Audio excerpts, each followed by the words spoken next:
International, Global Atlantic Financial Group, and Fit for Life with Dave Wolf.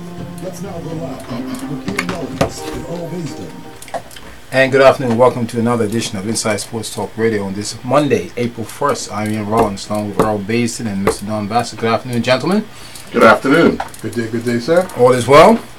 All is good. Good. Just to give our listening audience a rundown of guests today, we have Mr. Kyle Lightbourne, the head national coach of the men's senior Bermuda team, and joining us in studio momentarily. He's here right now. Also, we have Dave Wolf be joining us in the studio via phone this time. Also, Stephen Douglas and his representatives of the Umpires Association, and Zach Mullins and others from the BA contingent will be joining us in studio today. Well, that's been our rundown of guests today. Just go back to Earl. How was your weekend, sir? Good. It was a good weekend. Yeah? Good weekend, yeah. Busy, huh?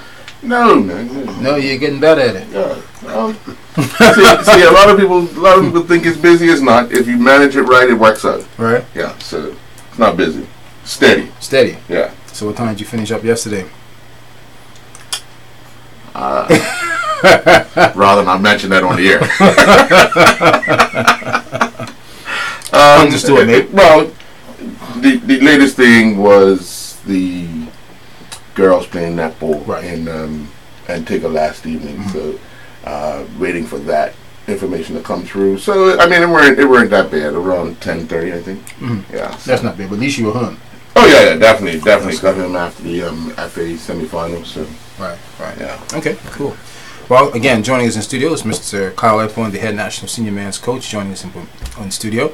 Right now, I know you must be very, very proud of your senior team, Bermuda football team, and putting Bermuda basically back on the map in football.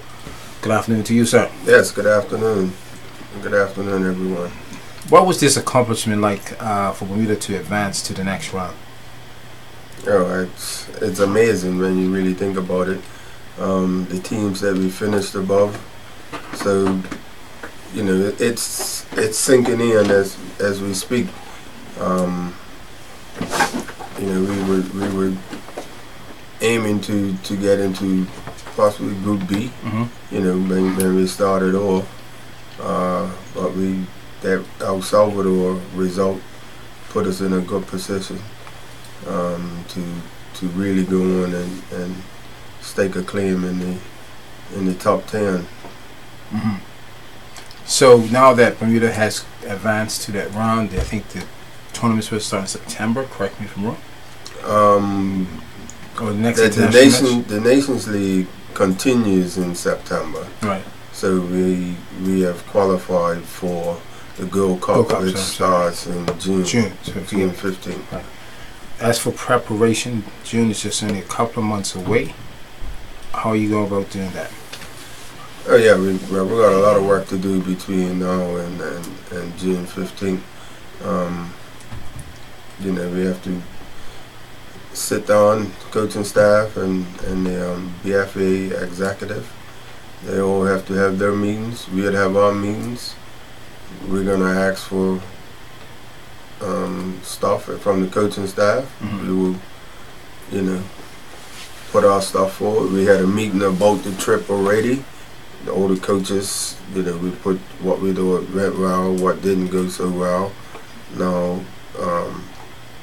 our next bunch of meetings will be, you know, what we need to do to prepare the team for our next journey. But that said, then usually in the past couple of years, this time of the year, you guys usually lay it back more so and just trying more casual and should prepare for the upcoming season in the fall. But this is different. This is something where you're putting your senior team back on the map in Bermuda, going up against some powerhouses. What does this mean from the players' perspective and football overall for Bermuda? It means a lot because we got an opportunity to really test ourselves against, you know, top nations around the world, not just in our region, but the teams in our the top teams. You know, we got drawn against the top team in the League of Nations in Mexico, and the other team in Panama. Those two teams played in the World Cup, the last World Cup. So you know, from that standpoint, we get to play against the best of our region, and you know that's what we all play sports for, to test ourselves. So it's definitely going to be a test for us.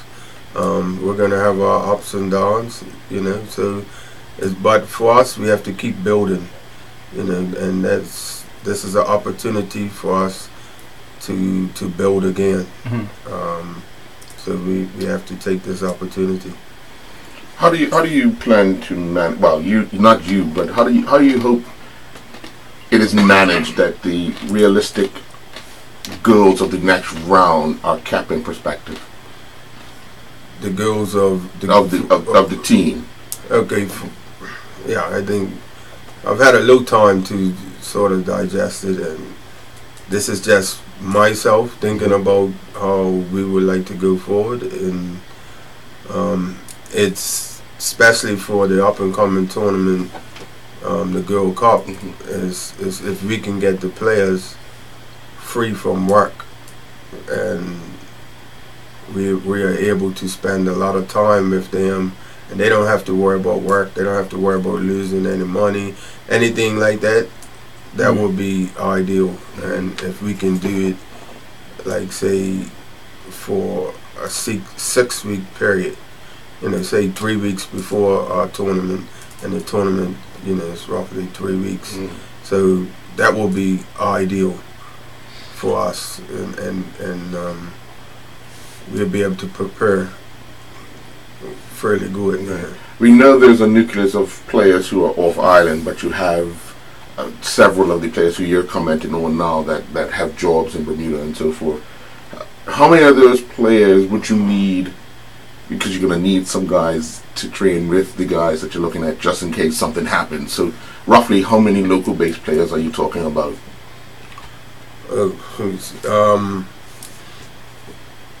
Yeah, when we look, I mean, but most likely we're going to have to pick a squad of 23, and that would be 20 outfield players and 3 goalkeepers. That seems to be what CONCACAF want for these tournaments, and even in the major tournaments, that's what it is.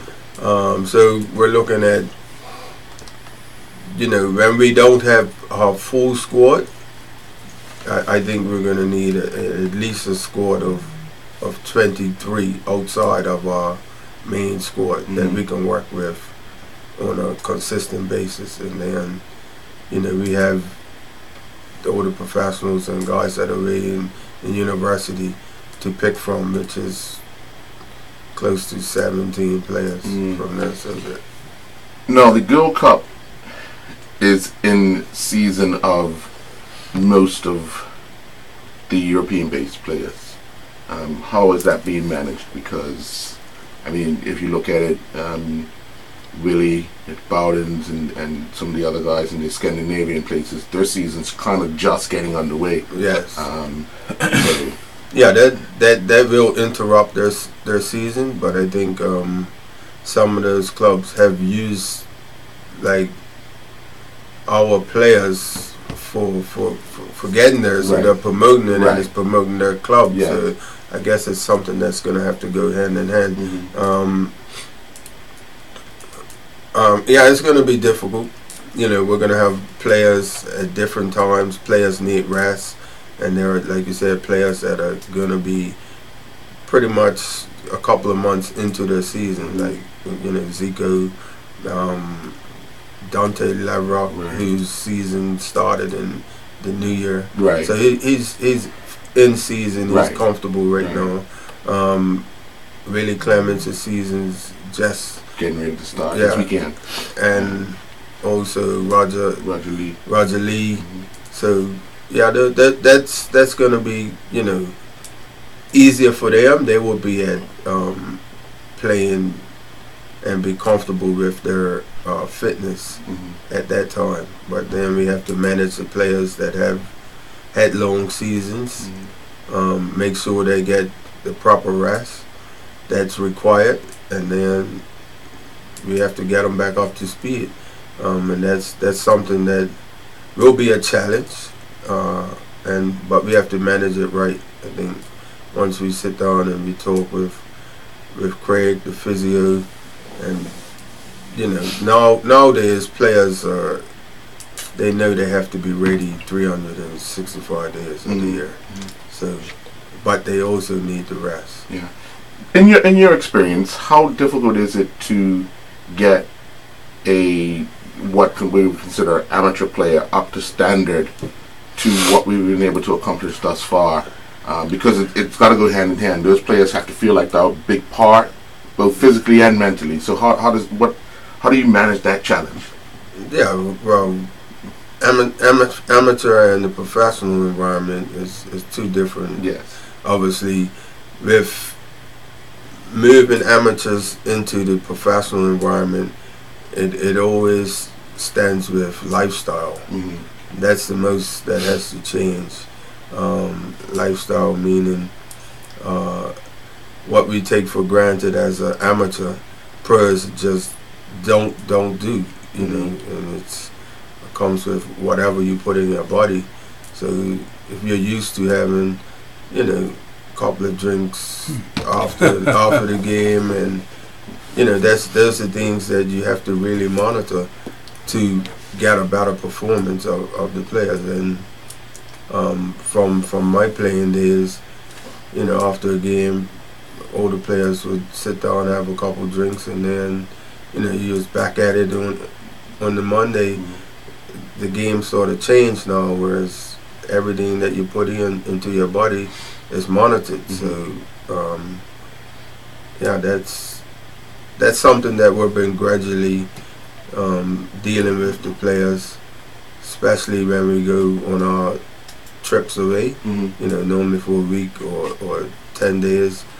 The food that they eat, we're able to control all of that, and it's a good thing. So they know what to expect when it comes to that. So we're not starting off fresh in that department.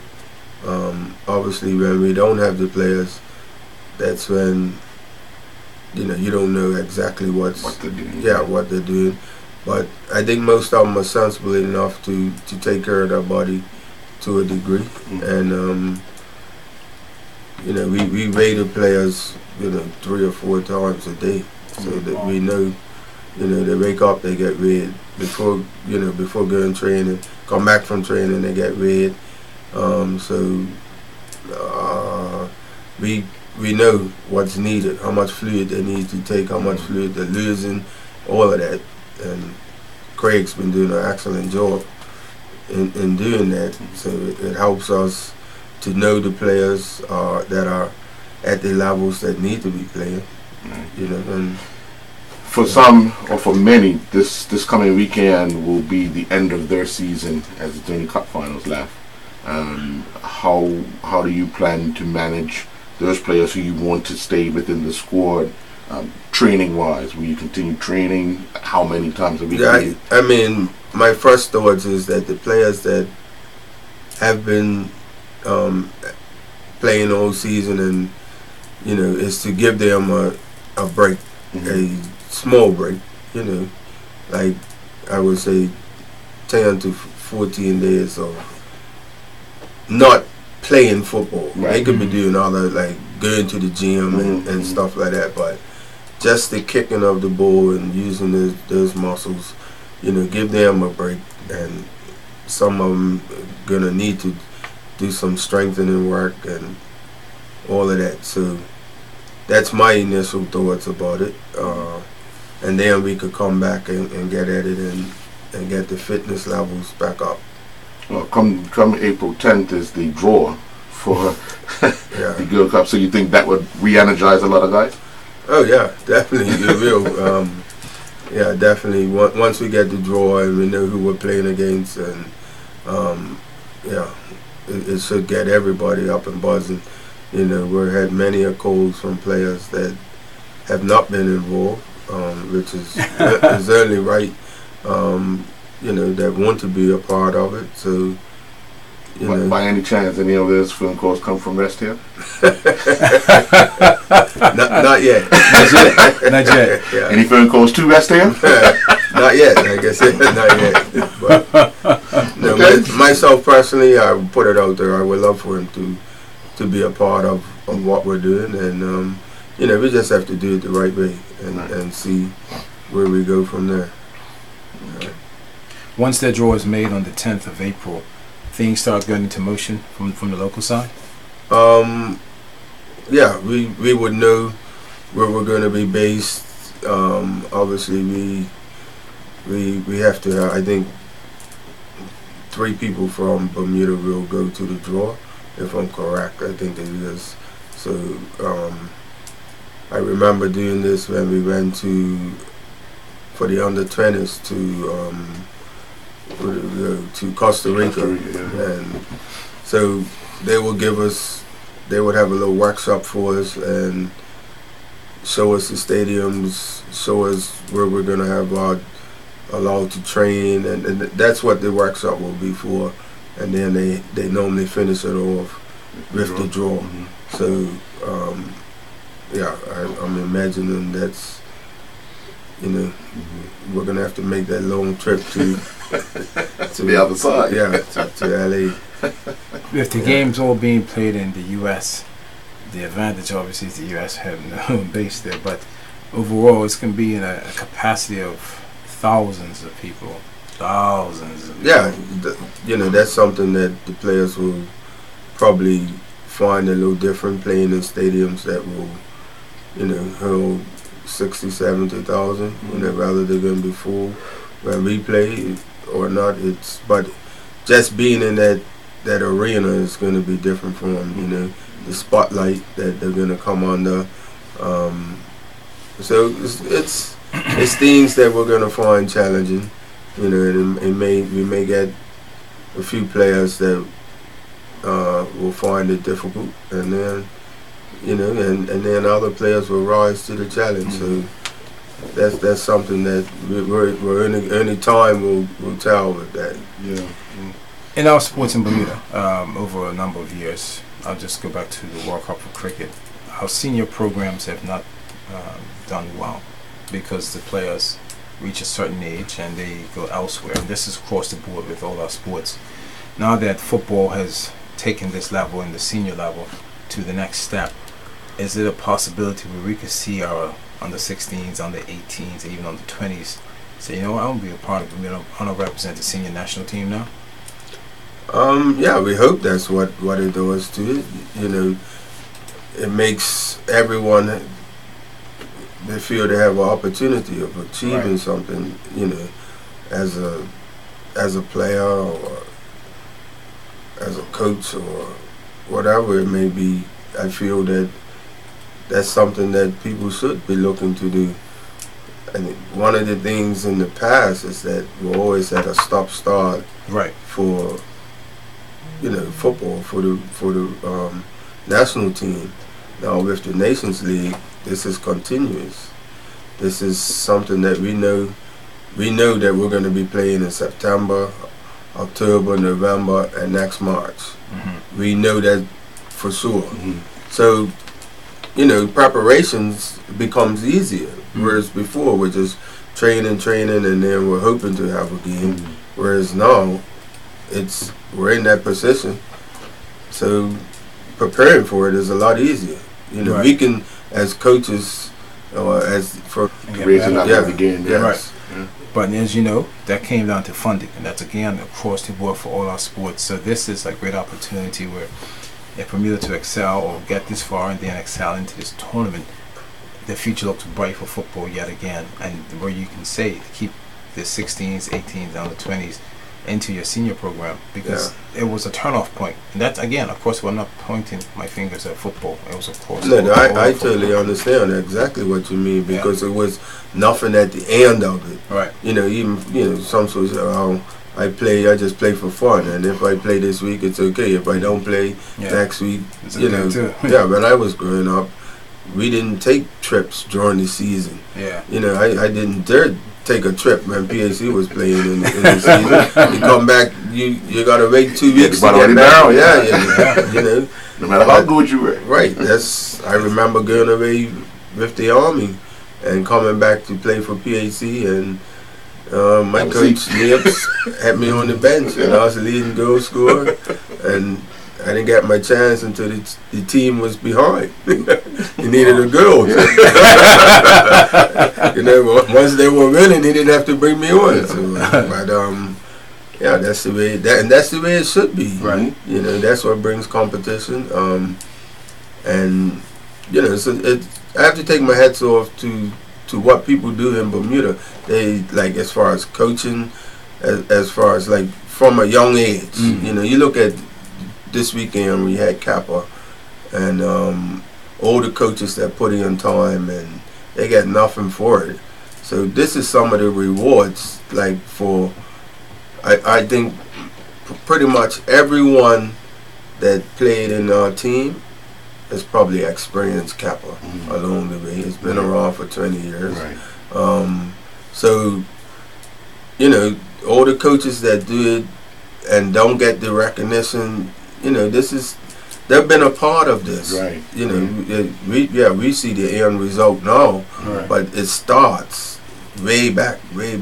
And I keep saying to people, in 10 years' time, if Bermuda is playing international football constantly, you will see improvement. Like it doesn't happen overnight. Right. The BFA has had this vision from years ago, going back when they put the academy in place. Just look at the coaches that have been through. The Wild Boys was there, Kenny Thompson, Derek Broadley. We also had Dennis. Yeah, and Richard and I'm talking about people that's been the TDs. TDs, Richard Todd. Right. So everybody has had a hand in developing football. Yeah. Yeah. We don't do this by ourselves. Right. And I always think of that, and I can't speak high enough about it. It's down to now I have players that we pick and that got good fundamentals and they've been coached fairly good. So we're reaping the rewards. We just have to put our playing style in place, and I would say that we're gradually been able to get a style, what we call the Bermuda style of play. Yeah, I mean our two girls that we scored the first two, that especially the first goal, it's a deliberate type of play that we look for to score our goals, because we don't have the players once we dump it into, putting it in the air. So that's deliberate.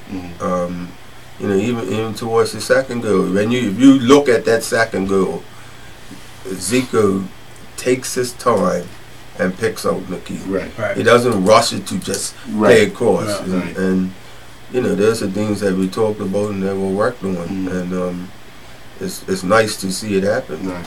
It was good to see Nikki first get his restart on tour for Bermuda, and then got a good on Saturday. But this morning, the QPR manager sacked. Oh wow! Steve McLaren's going. Yeah.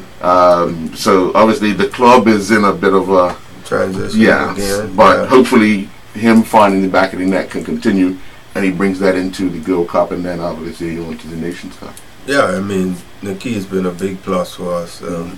He showed the level that he's playing at is very high, and when he comes, he brings that confidence within the team. He shows a lot of leadership as well. So, it's everybody's striving to do well, and we all mean well, and we're gonna have our hiccups along the way, like I said earlier, but we just have to stick together. My final question is for you. You said you've been getting a lot of calls from guys who are on the outside. What could those guys expect from Coach Kyle Lightbourne if brought into the team? Oh, first and foremost, they're going to have to toe the line. We will definitely assess their fitness and see where they are, and we will give them positive feedback. And we want them to be a part. We want them to be able to push the next person and be able to let us make hard decisions. That's what we want, as a coach, I want to make those hard decisions. You know, I don't make the decisions by myself. Right. We make it together. The coaching staff, we do it together. You know, when we pick the team, we start off from day one and we say, what do you think your team is going to be? We ask everybody, Right. and we come up with different teams. And at the end, we all settle for a certain team. You know, and that's what it's about. I can't do this by myself. You know, it's a big team effort. Right. Right. Yeah. Cool. Well, thank you very much for joining us here on Inside Sports Talk Radio, Coach Life One. We wish you all the best, and I take my hat off to you for acknowledging the former coaches that came through this path. As you said, without them, this wasn't possible. So credit to you for doing that. You're definitely a team player. Thank you. And keep up the good work. And we'd like to have you back on before the tournament gets underway between June 15th and July 7th, 8th to 5th or something of that sort. But you'll find out on April 10th, which is next week, Wednesday. Yes. Yeah. It's going to be interesting. Any particular group you want to be in? Doesn't matter. No matter what. Doesn't matter. Yeah, it doesn't matter, right? But I can tell you, there's a team out there that don't want to play. Oh, definitely. Oh, yeah, that's right. Yeah, there'll be a few teams out there that don't want to play. Yeah. You know, because they may feel that, hey, it's a Things are banana riding high. stand. Yeah. That's right. You know, in football, you just never know. And if you don't show up on your day, Yeah. then Everything's possible, mate. All right. We wish you all the best, sir. All right. Let's take a commercial break. We come back. We have Thank our you. next guest in the studio. We'll be back after this.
Back to Inside Sports Talk Radio. Inside Sports Talk Radio. On Power 95 FM. With host Ian Rollins and co-host Earl Beeston. And welcome back to Inside Sports Talk Radio on this Monday afternoon. Joining us in the studio is Mr. Stephen Douglas, who's no stranger to Inside Sports, and of course he's the president of the Bermuda Umpires Association. Good afternoon to you, sir. Good afternoon, Mr. Rollins and Mr. Basin and the DJ. Mr. Bassett. DJ Don Bassett. I'm back. I fill in the blanks. And good afternoon, Bermuda. Good afternoon, Mr. Douglas. How you doing? Very well. Cricket season is just upon us, and that's the love of your sport. Tell me all about it. What's happening for the Umpires Association this year? We're trying to run some courses, but it hasn't been that successful as normal. People don't seem to be prepared to get involved. So those who come, as we take, those who don't come, they'll just leave it like that. You know what's funny, and sorry to interject, Earl, cricket and football, right? Two leading sporting events in Bermuda. When it comes to the fans, we criticize the umpires, we criticize the referees. Not only cricket and football. Yeah. No. Every sport in Bermuda. Every sport, yes, which is true. I've seen it in sport, netball and others, but I'm just saying just to those two sports right now. And yet, the people that do all the criticism don't take time out to say, you know what, let me go volunteer or let me be a part of the organizations, understand the rules and regulations of the game, and be out there. Yeah, I'm tired of that talk because You know? I just don't. Anybody that wants to criticize somebody that's taking up a job to do without doing it themselves, I don't have time for it. I hear that. And guys like Steven and his organization, football organization, who out there putting in yeoman's work, year in, year out. They love the sport, giving something back, but yet you get people out there criticize. And just what he just said, he's been out there trying to get new people to come on board, but no one wants to do it. Well, I'm pretty sure that Mr. Douglas would attest to this as well, is that some players don't even understand or know the rules themselves, which makes it even more difficult when you're trying to judge a game. Well, not only players. If you look at cricket internationally, not only players, you got coaches have been sacked internationally because their team lost because they didn't know a law, Right. or a regulation. So domestically, I had a coach curse me, I think it was last year, year before last, and he came back and apologized 2 weeks later. Someone explained the law to him. So you get used to it. You get thick skin, and it's all part of the game. Does that come down to the clubs not passing the information on to the respective coaches and players? Some people. I let Mr. Douglas answer. No, because my answer would be simple. No, let's put it this way. You knew us coming today. If you didn't do the homework, then my job is easy. So a coach is coaching. There's regulations that you're governed by.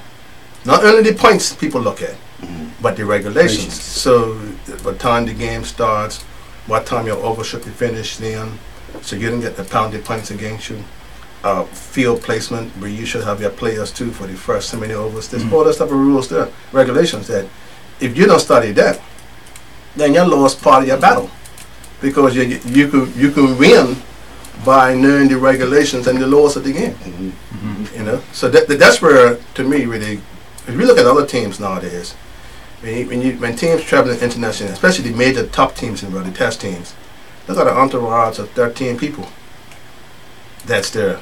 Someone just doing press statements, making sure that the media, okay, you're going to talk to Ian, then listen, this is what you got to do. Prepare you to talk to Ian. The administrators, okay, got Right, you. yeah, so, you know, and all sports have got it now. Yeah. All sports have got a lot of entourage. Behind the scenes. Just imagine you had a captain and a manager years ago internationally. Yeah. Look at the team today. Yeah. Times have changed. It's more like a business aspect of it. Yeah, I mean, you got the video analysis, you got the physio, the trainer, you got the doctor, you got bowling coach, batting coach, fielding coach, the overall coach, the manager, Your PR. the media, media person. Yeah, the list goes on. You know, if you ever get a chance, as I said, that people Google when people release the team and look at the other team. Okay. What rules have changed that will impact locally?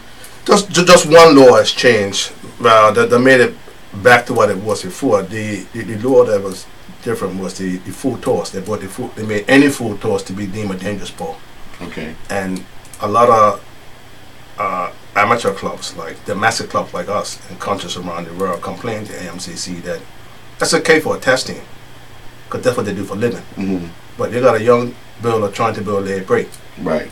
there's going to be some full tosses coming Right. down, Right. which we looked at when it first came out, but we couldn't change the law. But after they made the changes, which comes into effect today. Right. So now, you got to look at it whether it's a full toss, whether or not it's going to injure someone. If it's just going wide and all that, then you just let it go. But when it's a deliberate full toss Right. at Earl, because Earl and Ian have been bantering all day. Mm-hmm. Ian said, "I'm tired of you, boy." Right. Bam! Right in his head. Yeah. And then I just signaled no balls and Mr. Cody skip over. Then Mr. Wallace said, But okay, at what height do you consider a full toss? okay, even they defined that this year also, Right. because they decide over your waist, right? And before, like, people tried to decide which part is your waist and Waist, stuff yes, like yes. that. So now they'll tell you above the belt, and from batsman setting up in a normal position, like Right. Okay. Above the belt, so that's going to vary because of people's different heights. Right, but it still varies on the batsman. Right. Right. It's just the batsman you're Okay, concerned that's about. right. Yeah. Okay, interesting. Now, getting that through people understanding and interpretation, because what I'm hearing from you is the umpire has to decide whether or not it's deliberate or if it's an accident. Accident, yeah. Yeah, because when you view something, because you said you heard banter between Rollins and myself, but if you don't hear that banter and the person's probably trying to build a Yorker of some sort, because that's one of the most difficult balls to control unless you get it right. When do you warn? When do you not warn? You can tell. Okay. You can tell. I mean, law 43 comes in, common sense. Okay. And you weigh it up and look at it. But you try to follow the law as much as you can and the regulation. But you also got to bear in mind, law 43 common sense. Right. Sometimes, if the guy's not used to holding a new ball, it will slip out of his hand. Right. If it's used to it, and you can, there's usually something that happens Right. that you can pick up whether or not it's deliberate or not. Right. Right. Now, the umpires in Bermuda have been successful over the years internationally, getting picked on different panels, doing international matches. How do we keep that trend going? Well, like we do now, we follow the WICUA, West Indies Cricket Umpire Association, guidelines. We do a local test, which is set up by Bermuda Cricket Umpire Association, and then after that, there you umpire for a year or two, and then we let you do the West Indies written test.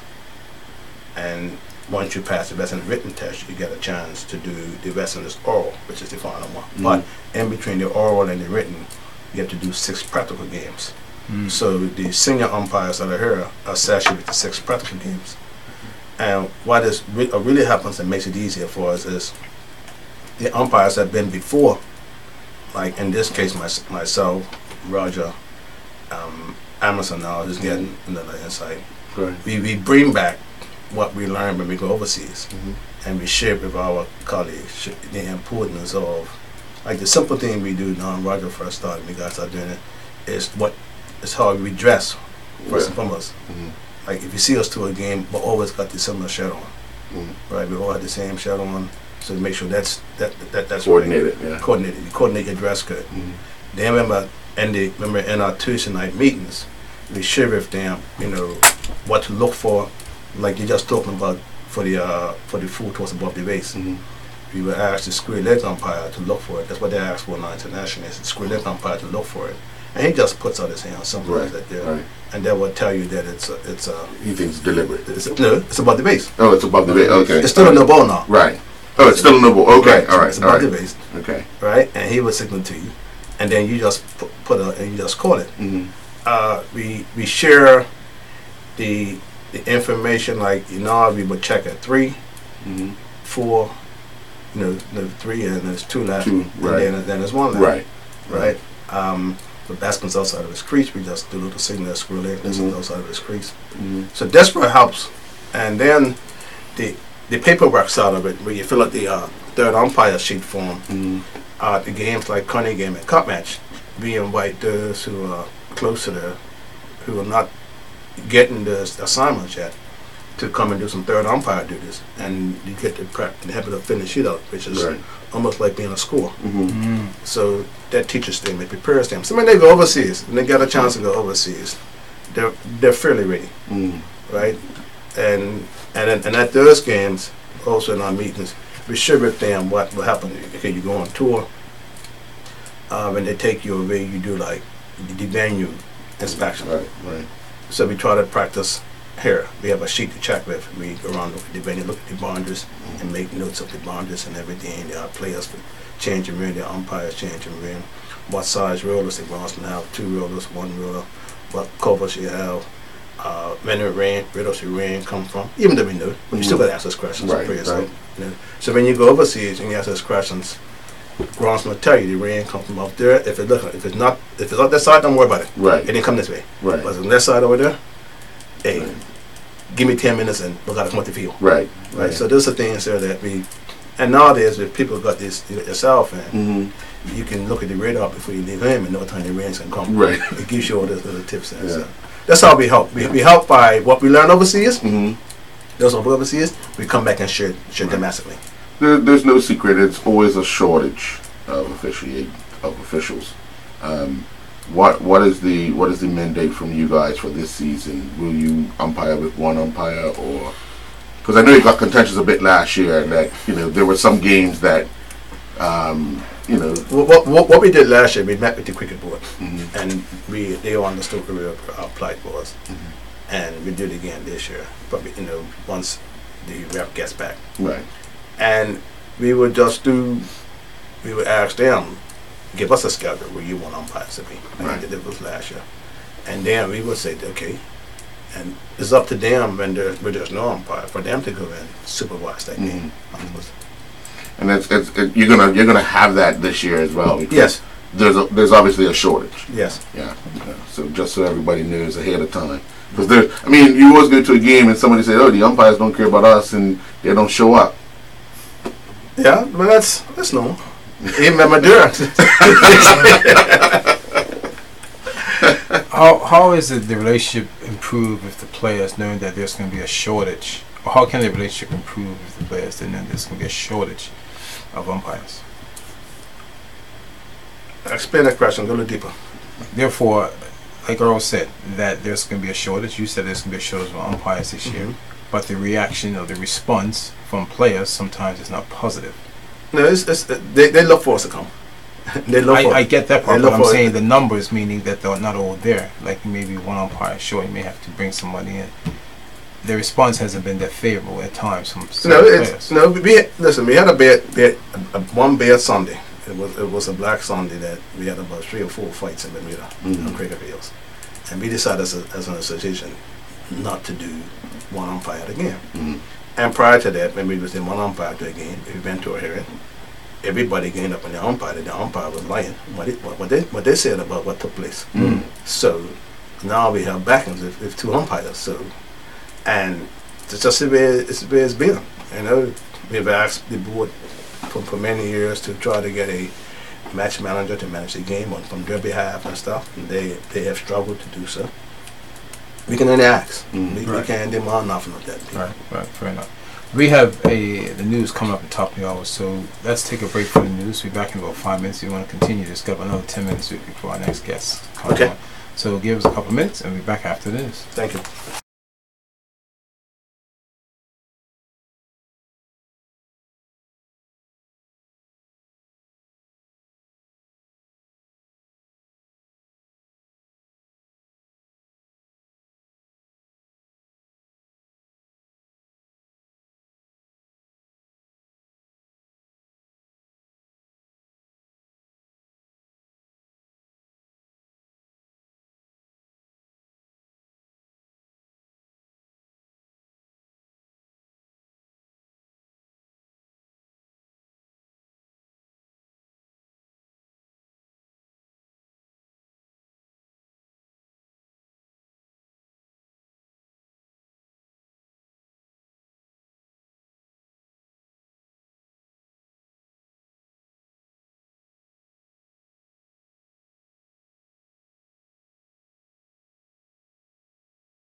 to Inside Sports Talk Radio Inside Sports Talk Radio on Power 95 FM. with host Ian Rollins and co-host Earl Baston.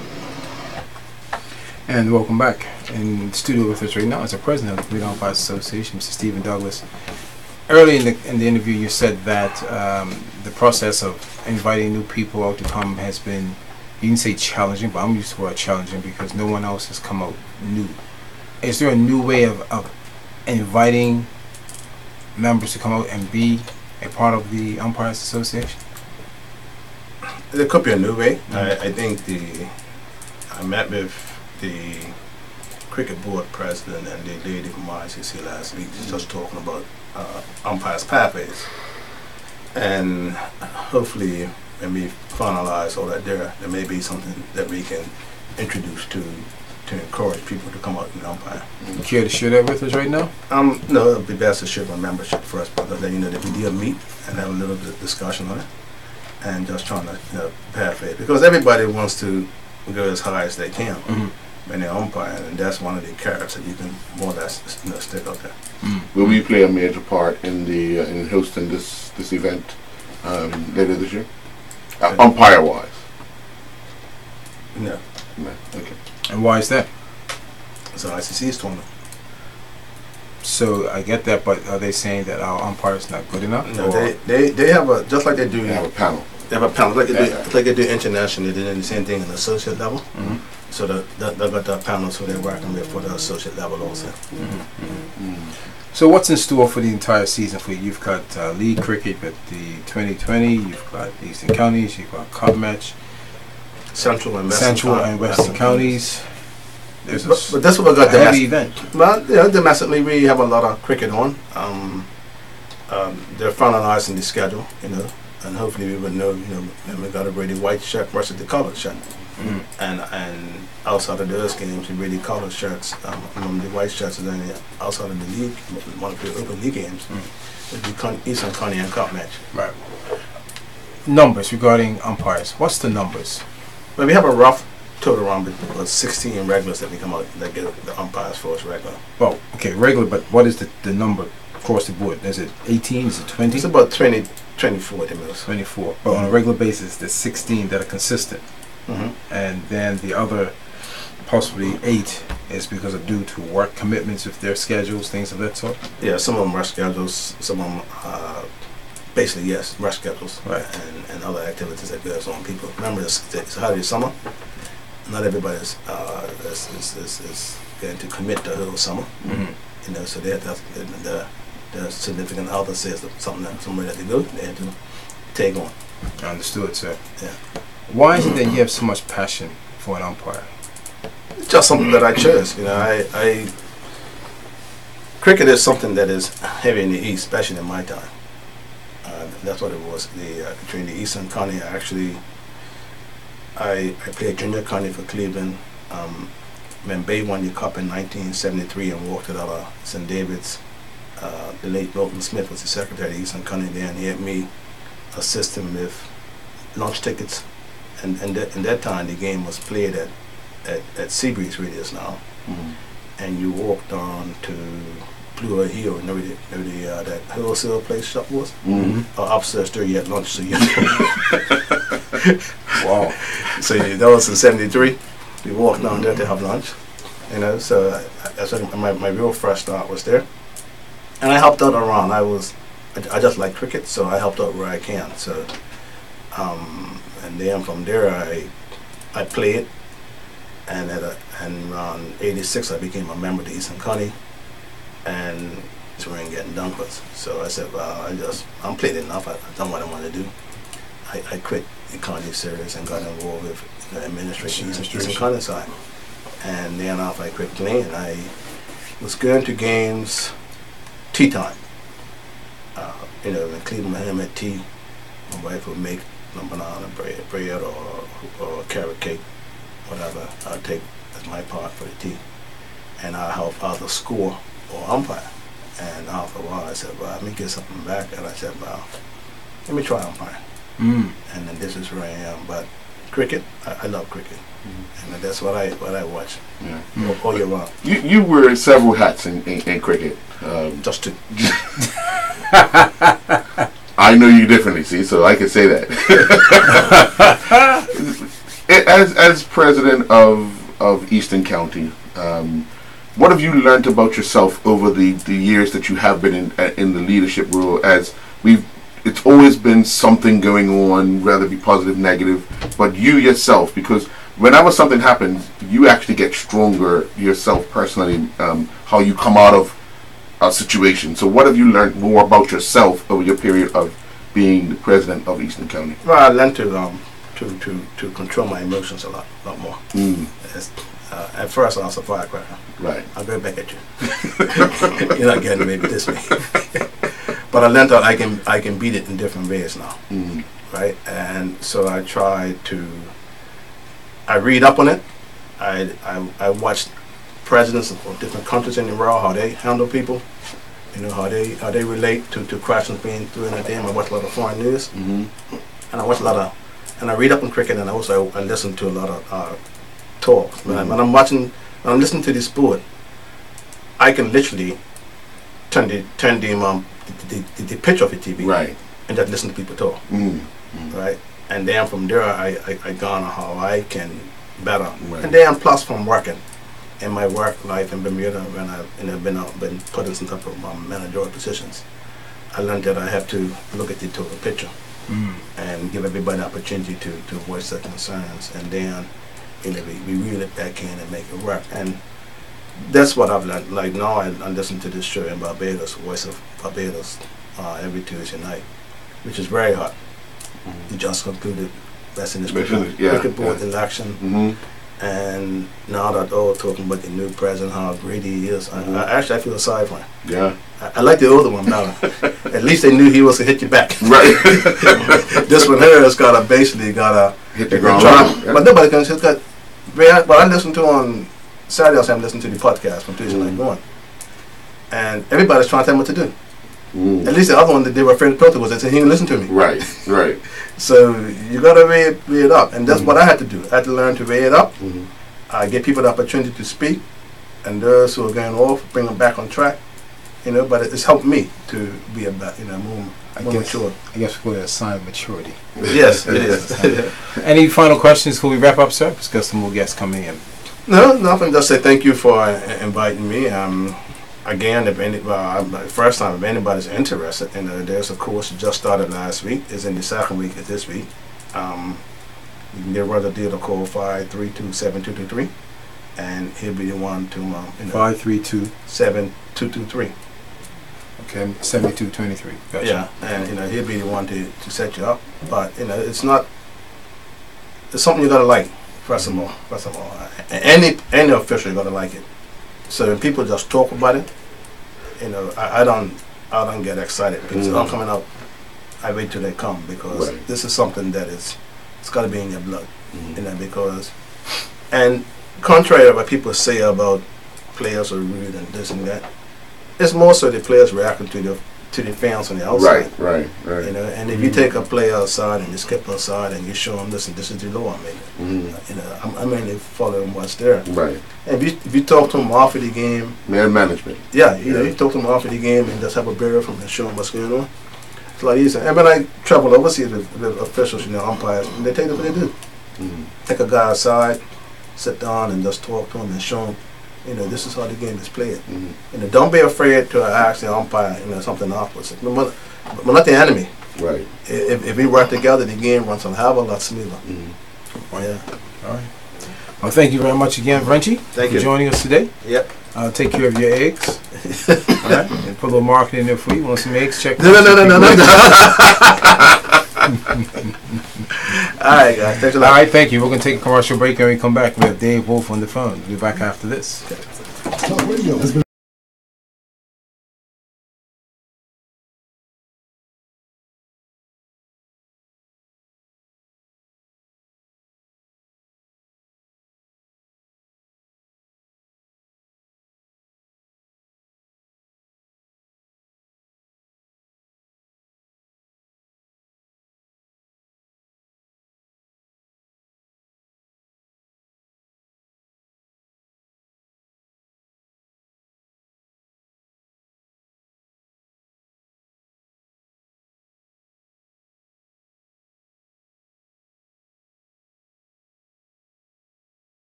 Inside Sports Talk Radio. Inside Sports Talk Radio. On Power 95 FM. With host Ian Rollins and co-host Earl Baston. It's now time for our health and fitness segment with Dave Wolf. Brought to you by the Argus Group and Fit for Life. And welcome back to Inside Sports Talk Radio. On the phone with us right now is Dave Wolf. Good afternoon to you, sir. How you doing? Hey, good afternoon, Ian. All is well, buddy. All is well. That's good. How was your weekend? You know what? My weekend was incredibly relaxing. I was just telling this gentleman next to me, Wayne Swan from Argus, that I had a very, very good weekend, man. Thanks for asking. Not a problem. Good afternoon to you, Mr. Swan. Mr. Wayne Swan, that is. How are you, sir? Good afternoon there, Ian, and your listening audience. All is well. Good. I think the last time, Earl, we had Wayne on, there was a time when I think he was a little shy to talk. Yeah. And then he just kept going. That's how good sometimes. That's what fitness does to him, right? Working out with Dave. That's what it is. Well, I was about to call the police department because I hadn't seen Dave in so long. I was a bit concerned. I was telling him to look around in some places to see if we could find it. Right. But he's reappeared. He's reappeared. He's here. Yeah. Good, Welcome back, Dave. Yeah, I'm here. I've seen you in passing, but haven't had the pleasure of being live on your radio with you, so it's good to be back, man. Yes, it's good to have you back. But I'm going to put out to you, Dave, and I'm sure Mr. Swan can follow up on this here. It's April now. Today's April 1st, and people decide to say, look, I need to get ready for the May 24th race. I need to get ready for the summer. But as you know, Dave, we've had this conversation numerous times that you should try to stay fit all year round. What's it like now for someone who says, I'll get ready for this event, the carnival's coming up, the May 24th, holidays, the Summer Fest? How do you prepare these people right now?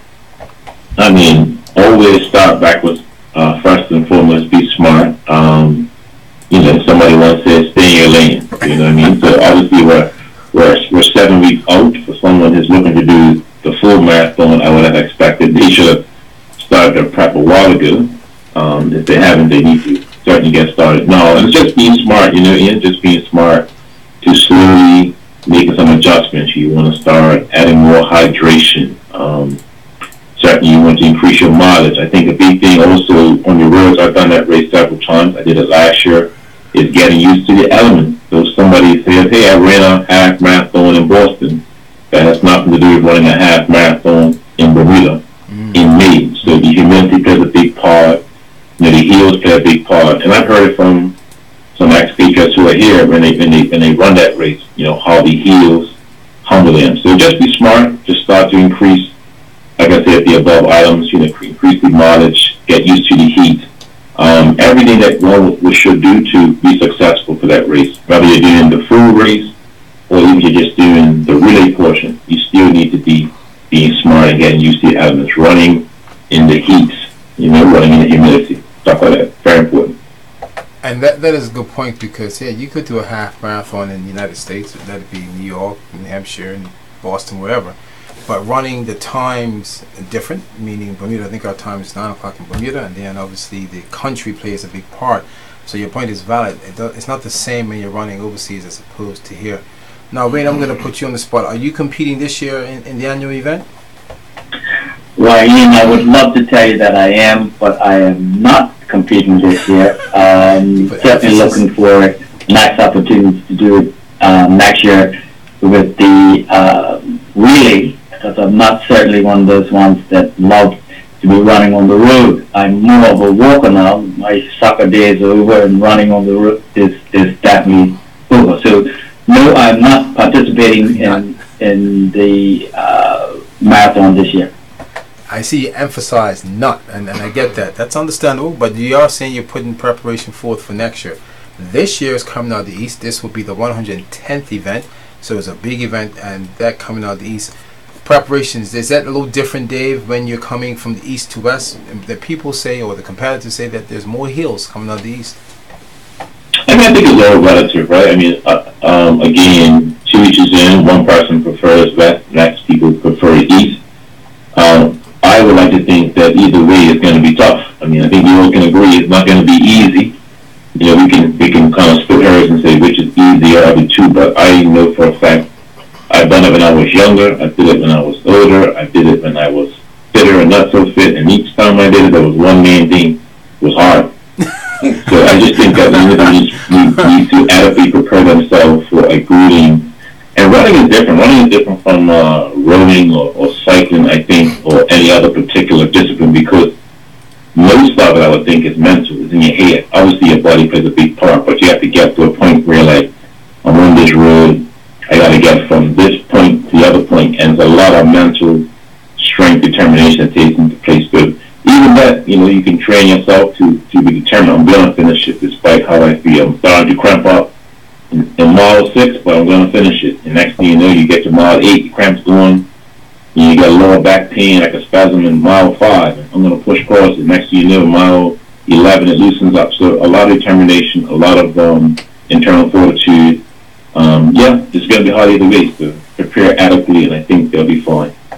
Interestingly enough, some people wake up on the day of the race, and they say, I'm going to run. And yeah, they run without no numbers. And then there's some who just at the last minute, they'll sign up maybe 2 days before and say, I'm going to run this race. And they do it because they love it, and they do it because the atmosphere, because the fans are there right next to you, cheering you on if you're coming out of the east or the west. Some people just take on the challenge and say, I was a part of history. I was a part of the 110th anniversary of the event. And they enjoy it. And then after, that's when they feel the worst part about it. Yeah, definitely. We ain't gonna jump on that. We ain't chuck the bit to jump on that one. The insurance guy, he'll break. I agree with you, Ian. It's while again I have not, my name has not been etched on any of the annals of the marathon in any way, shape, or form. However, I do know that there have been those. I have a friend who did the very thing you said. Just decided the night before that he's going to do it. He jumped up and he ran, and it wasn't a pretty sight. And certainly it hospitalized him for about a week or two after. So I believe that one of the things clearly that should be a plan of action, and in order to be able to do something that is going to be grueling and have some adverse effect, or can have adverse effect on your health and your body for long time past the actual event. That is so true. So with that said, then I'm going to switch up to Dave. Dave, you just finished a program, a training program, I think, with Argus, and I think it was over a 6 or 8 week program. It's something that you do with them, and you're going to do something going forward. In addition to that, you have your Fit for Life gym. You put programs in place. How do you see the difference from 2019, this being April, compared to 2018 with your current representatives, meaning Argus, and your classes at your gym? I've been very blessed. I've been very blessed to establish good relationships, I would say, with companies, Argus being main. Argus has been extremely good to me. We had a wrap-up party last week, Friday, and I'll say it again in front of me. I consider Argus, family to me. I've been here enough where they've invited me to their building. We do a corporate wellness program where we try to encourage just the individuals that work for Argus to move together to create a nice little symmetry, if you will, of just team building and fun and vibrancy. And it's worked pretty well. We've done it a couple of times now, 3 or 4 times, and each time is different, but it's always done well. And it's doing well here. I've been able to sort of continue doing what I love to do at my facility. That's going very well, and things continue to grow. So I'm optimistic about what lies ahead. Obviously, there's always ups and downs in everything you do. There's always learning curves. There's always things you want to do better. But from my point of view, from where I stand, I'm very, very optimistic about what the future holds for Dave, Wolf, and Fit for Life. And in general, like at the end of the day, we're trying to change behavior. We're trying to affect the community. Argus is in it, to affect changes in the community, to increase movement, increase health, and obviously to have more rewarding, sustainable life, basically. And so what we're doing it for. Wayne, you can speak on this because you have been through Dave's classes. What's it been like for you? What's the experience been like over for the last year for you? Well, the interest has been for me, Ian, is that having been through the previous classes and courses and reboot program. One of the things that really shocked me was that I thought that because I had achieved a certain level of fitness prior, it wouldn't have been so bad on this one. But not to be the case, because it's amazing how much I lost by being not as active. But getting back into it a more purposefully, shall I say, has taken my health level to my health goals to another level. But it's work. It's work to get there, and it's work to keep it there. That's something that now that I'm more mature in age, I'm learning. That's good. And so therefore, you've learned that it's not a one-time thing. It's a lifetime commitment, and people have to understand that, because some people think I'm in shape for 4 or 5 months, and then I'm great, and then boom, they're back to square one again. Let's take a commercial break, John. We're going to take a commercial break first. Of course, it's brought to you by August. We take a break, and we come back to you right after that.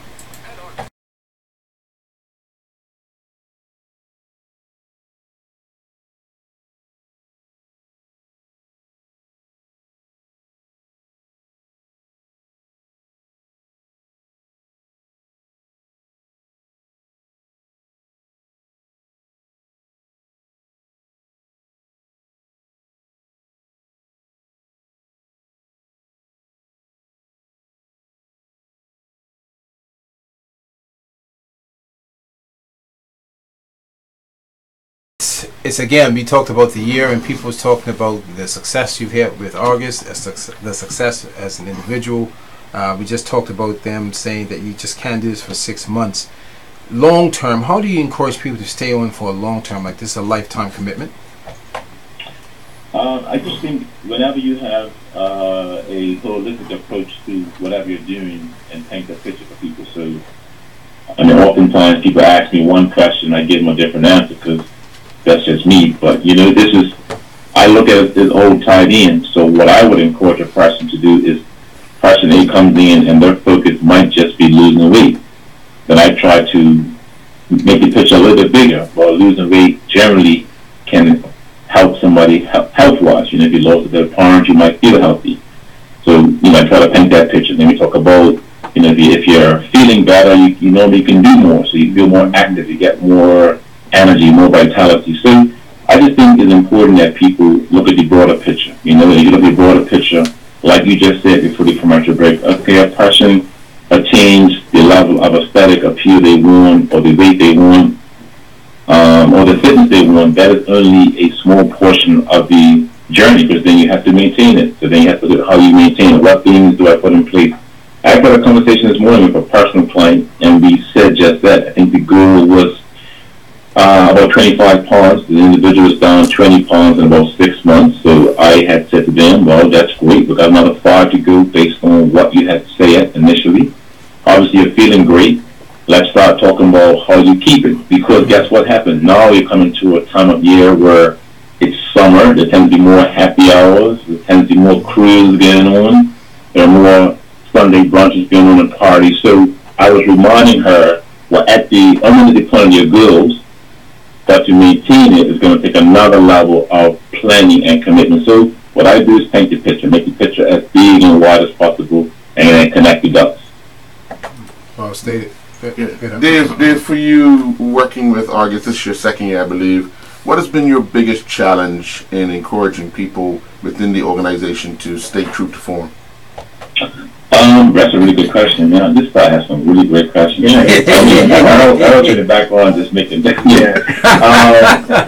Basically, Argus is good, dude. Argus has been very good because the individuals are highly motivated, and the atmosphere, the environment. So I think that plays a part too. The atmosphere, the environment that is created for the individual has to be stimulating enough where people want to participate.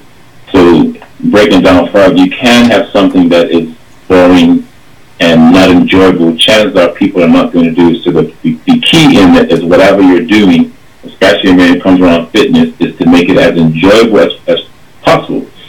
I recognized a long time ago, okay, people like me are probably highly motivated individuals because we like working out. If I had a day off and an hour off, I'm going to go work out. That's what I like to do.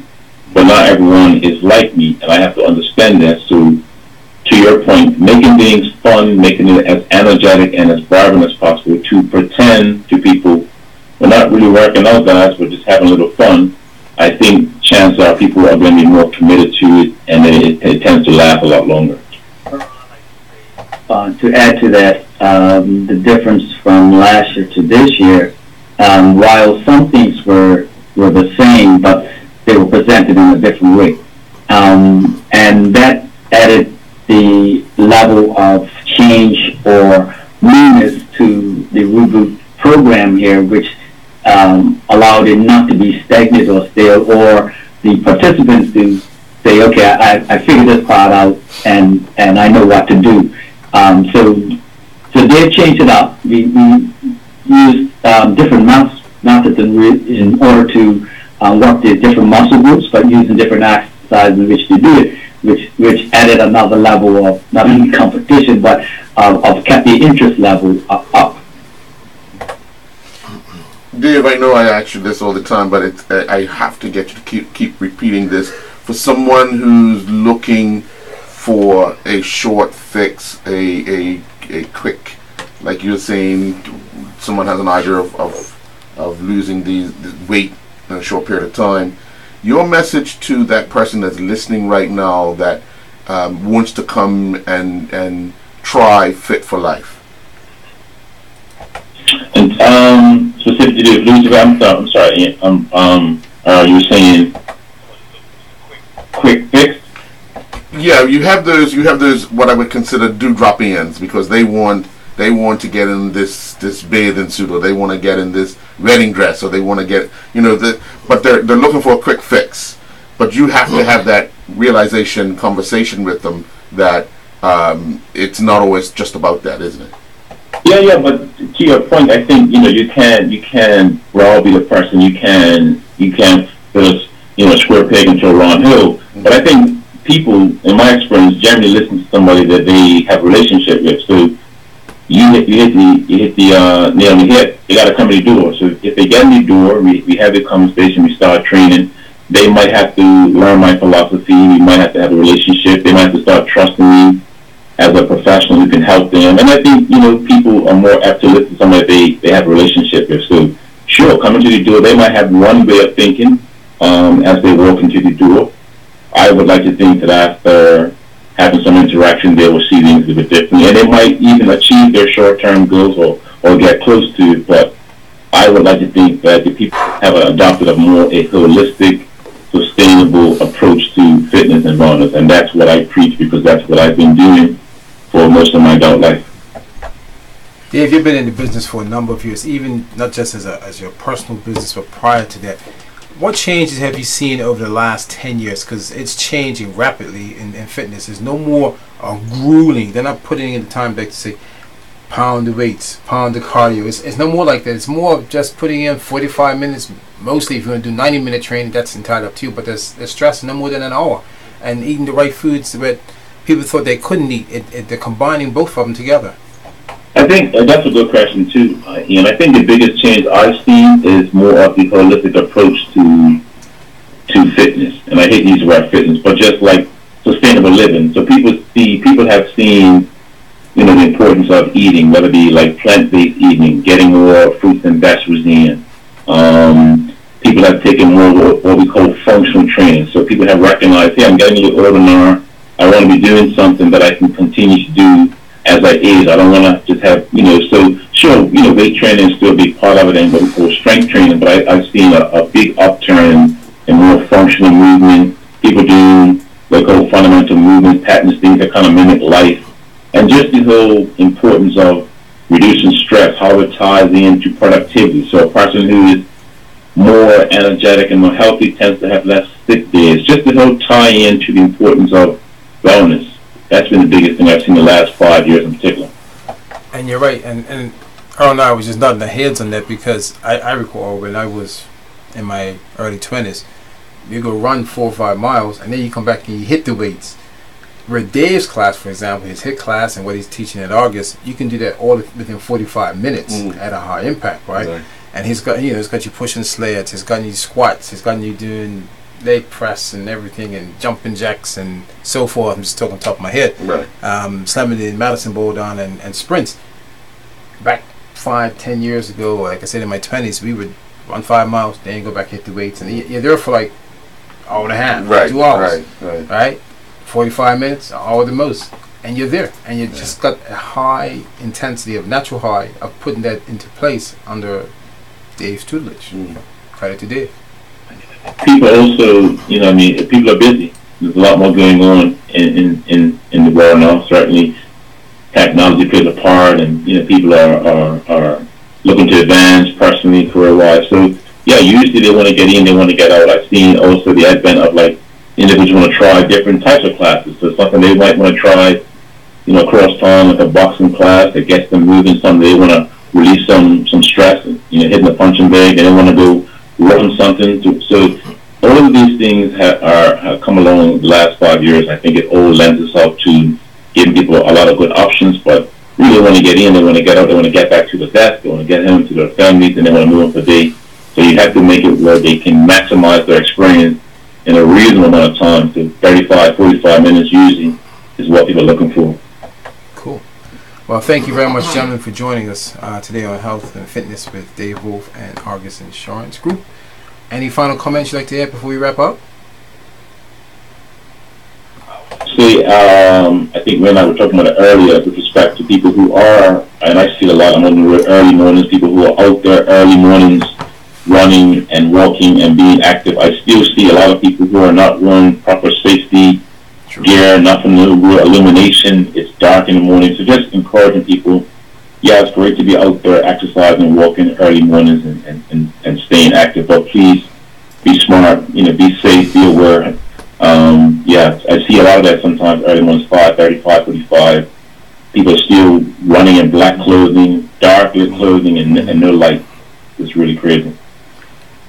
Yeah, you're absolutely right, because I see it myself, and I don't understand why people do it.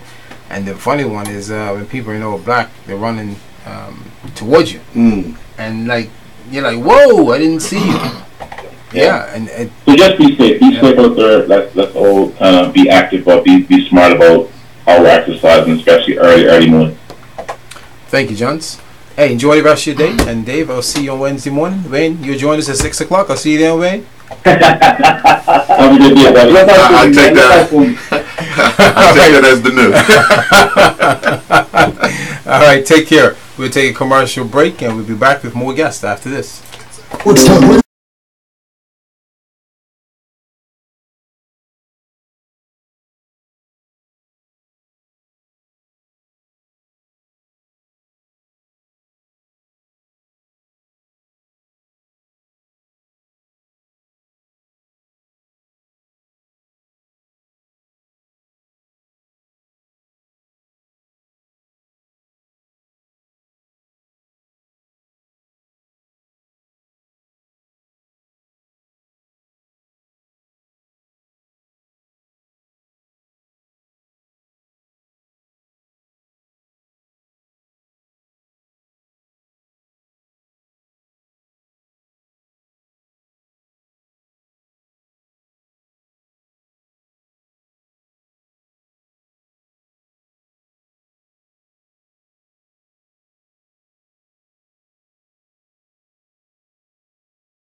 And welcome back to Inside Sports Talk Radio. Thank you again, Mr. Dave Wolf and Mr. Wayne Spawn of August and Fit for Life joining us on the Health and Fitness segment. Joining us in the studio right now is Mr. Zach Mondes, who's no stranger, who loves sports. He's a big Liverpool fan. You dropping something there, buddy? Okay, there you go. Not a problem. Happens to all of us. Just wanted to shout out to my friend, Mr. Jay Donowa. Jay, congratulations. I forgot to do it early in the cast. Auburn Tigers defeating the North Carolina Tar Heels on Friday night, and now they've made it to the Final Four because they came from behind and beat Kentucky yesterday. So congratulations to you, Jay Donowa, who's a graduate of the Auburn Tigers. Him and Charles Barkley are probably in the disappointed. No, I'm kidding. This is the Auburn Tigers fans. Congratulations, man. Hey, you beat Tar Heels, you beat Kentucky. Who knows what happened? Tar Heels are all whipping boys. I need to get Yeah, I don't know about that. I need that alert, right? That's throwing stones. Yeah, he always does that. Yeah. He probably supports no team. I don't. See? Anyway, good afternoon to you, Zach. Good afternoon, Ian. We're going to talk some football. Yeah, thanks for having us on. Not a problem, mate. Your team, your beloved team, is doing quite well, actually. Yeah, and, first year up in the Premier League. In a number of years. Yes, right? I don't know how long. No, I'm not going to ask you. You're there. We're there, and we're positioned very well around fourth or fifth place. Are we 1 point behind you, or right on the same? Something like that. So Zico White is here with me. So I dragged him all the way from Devonshire Rec. Right. He's a Cougar.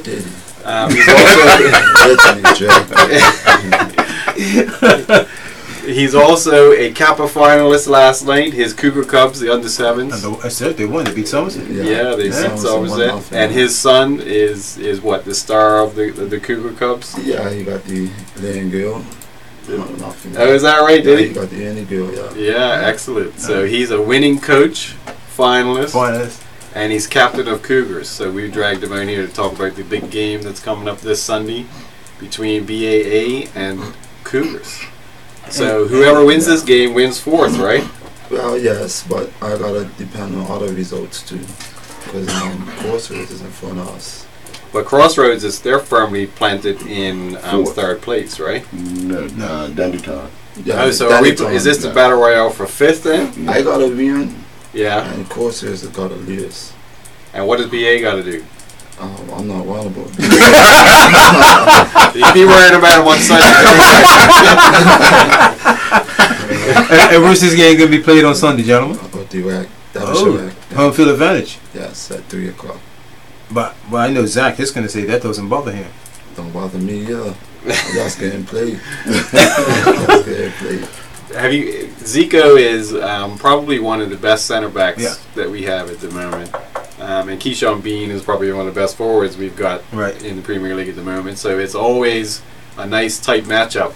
The last game that I went to, Cougars and BAA, it was a hotly contested, fairly. Yeah. It was a very attractive game of football. Mm-hmm. He doesn't think so because he lost 4-2, but I wasn't playing. He wasn't playing. That is correct. I had to miss. He wasn't playing. But I tell you, I had to sit out there. Kiro, his brother, was down the back for him, and Kiro is another brick wall in defense. But he was also injured a little bit. So there's all these little side stories that are involved in this BAA Cougars matchup. But it was Alan Douglas. I saw him score a goal that was an absolute beaut. And then Keyshawn and Durande, they connected on a play that was right out of Liverpool and Manchester United. I mean, this is the kind of thing. Okay. There is a product on the island, and there is something to see. And this is one of those games where it's worth coming out to have a look. Come out to Devonshire Rec at 3 o'clock on Sunday and check it out, because it's Bermuda football sometimes gets a little bit of a knock. Right. But if you come out and watch a few games and you get to know some of the players, then it's attractive. There are things that are happening on the field that are good, as we have seen last weekend when Bermuda went down to the Dominican Republic. That's true. So that's proof is in the pudding, right? Yeah. So it's a lot of fun. It's fun to hear a lot of the banter. Security is good. All of that's safe. So come and check it out. 3:00. Let me line it up for you because both teams have 23 points. Oh, okay, you're in this, right? Right. They're both yeah. Okay. You did that. I wasn't sure. It's just like 23 points. Okay. You're both 2 points behind Crossroads, who are in fourth. Yes. Right So on. it's a battle for that spot, Yeah. fourth or fifth, whichever way you look at it. Obviously, you guys are coming off of a win, your last league game, Yeah. right? BAA. We're coming off an improved loss. Well, yes, a much improved loss. A much improved I like how you loss. worded that. Because it's what is it? We lost 13-3, 13-2. I don't know, something like that. That's the FA Cup. 13-3. That's the FA Cup, though. That's the FA Cup. 13-3. But obviously for BAA, it's been a challenging year as far as having a regular goalkeeper, which has been kind of a hindrance for you guys. After Same thing for Devonshire Yes, Cougars. yes. Injuries to goalkeepers, and all sorts of things. And it's football in Bermuda is about consistency, having 11 or 12 guys that you regularly can use, and if one of those components go down, it becomes a struggle. It does. It's that link that's broken.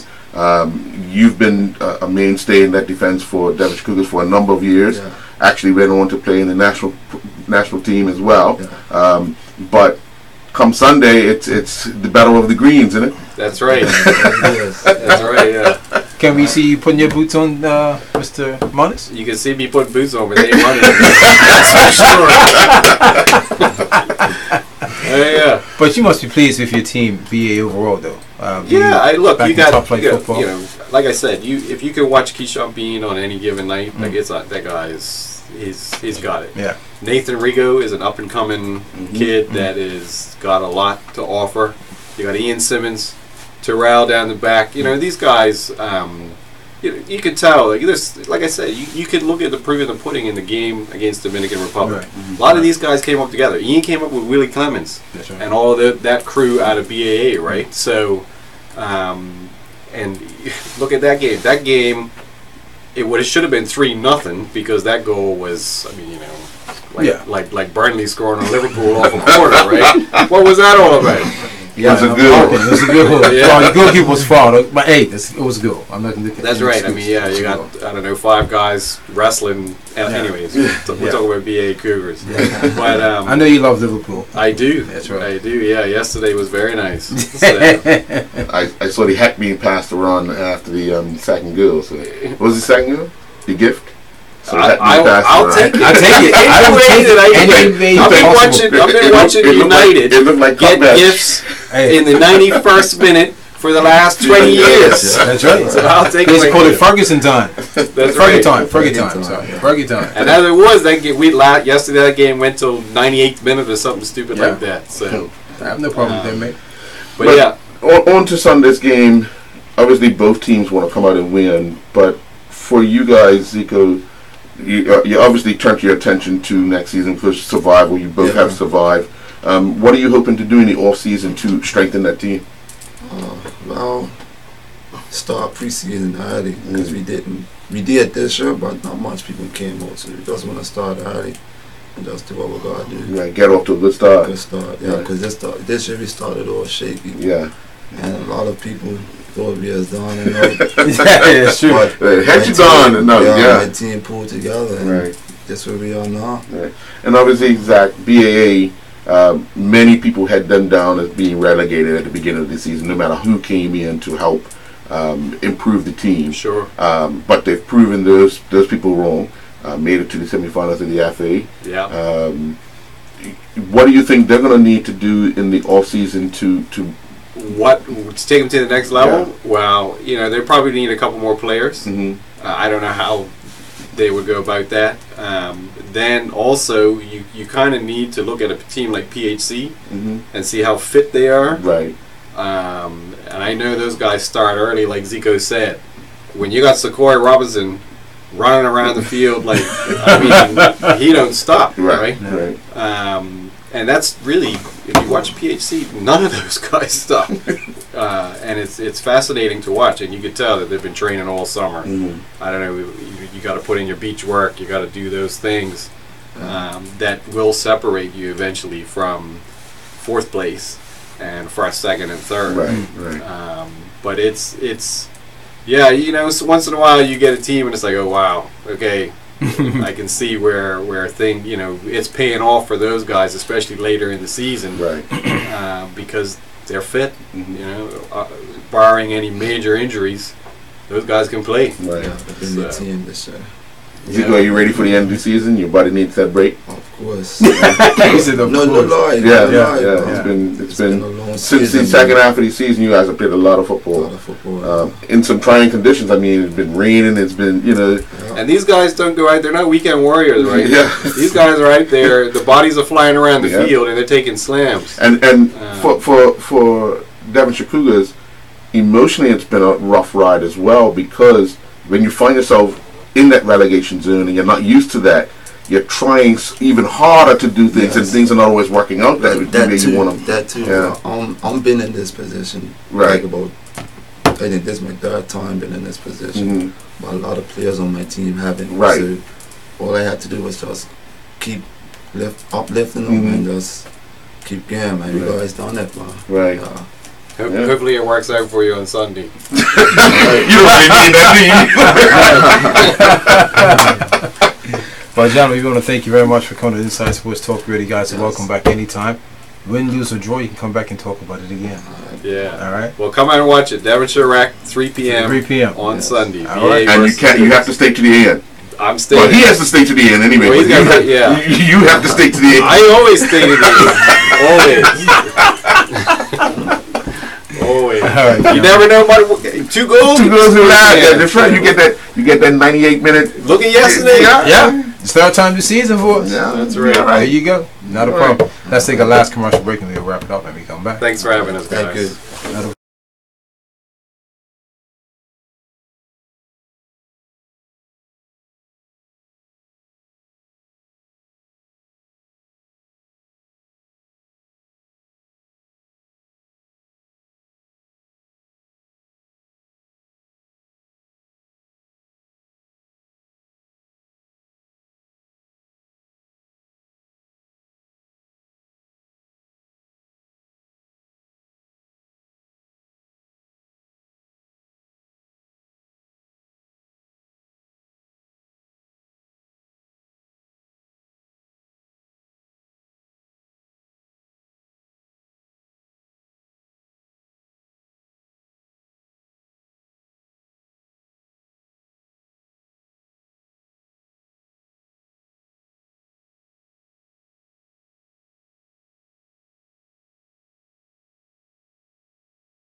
FM with host Ian Rollins and co-host Earl Baston.